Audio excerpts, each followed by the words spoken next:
Hi, so I'm going to introduce you to some concepts that I hope are going to help with remembering all of your major keys.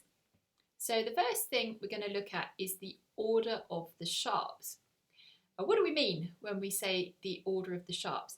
Well, if you look at a key signature at the start of a piece of music and it's music that's got sharps in the key signature, you'll find that the sharps always come in a particular order. So for example, if there's only one sharp in the key signature, that sharp is always going to be F sharp.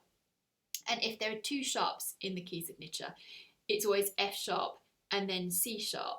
And it goes on like that. And the order that they come in is F, C, G, D, A, E, B. And there are ways that you can begin to remember that. For example, Father Christmas goes down an escalator backwards is one of them. Another one is Father Charles goes down and ends battle. And that's a really good one because if you reverse it, so it was the order of the sharps, but if you reverse it, you get battle ends and down goes Charles's father. And you think, well, what's so special about that? But that's the order of the flats. The flats always come in a particular order as well. And the first one is always B, the second one is always E, and then if you had three, it would be B, E, A. So that's why the battle ends and down goes Charles's father is quite a good one.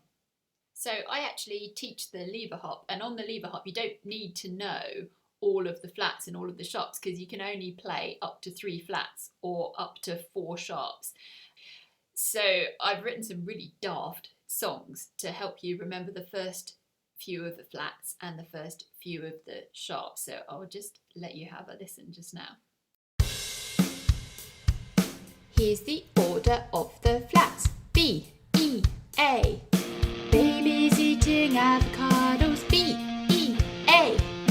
Baby's eating avocados. B, E, A. And that's the order of the flats.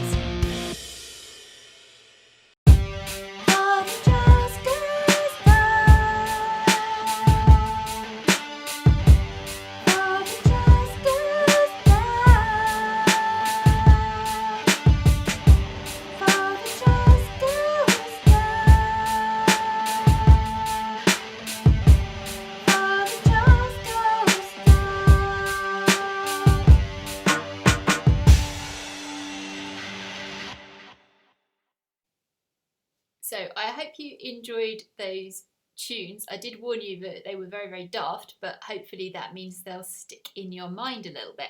So that baby's eating avocados, B, E, A, that's your first 3 flats in the order of the flats. So if you were writing a key signature with 1 flat, it would just be B.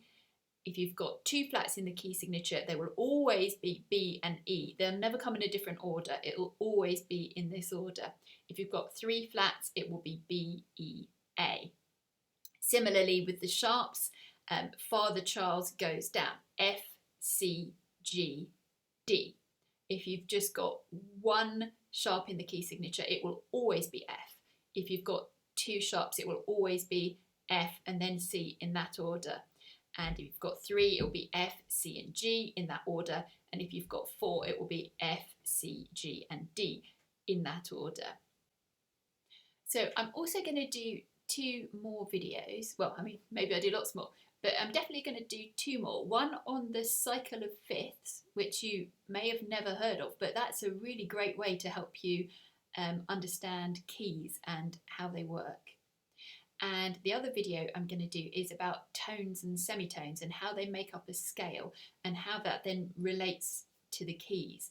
And I think these will all be tools that if you put them together, so if you know your order of the sharps and you know your order of the flats, and then you understand about the cycle of fifths and you understand about tones and semitones and how they make up a scale, if you put all of this information together, you've got like a toolkit so that if you're presented with a question, it's not just a case of you've got to rack your brains for your memory for kind of finding the correct answer that you've learnt by rote, but you'll actually have a way of working out the answer.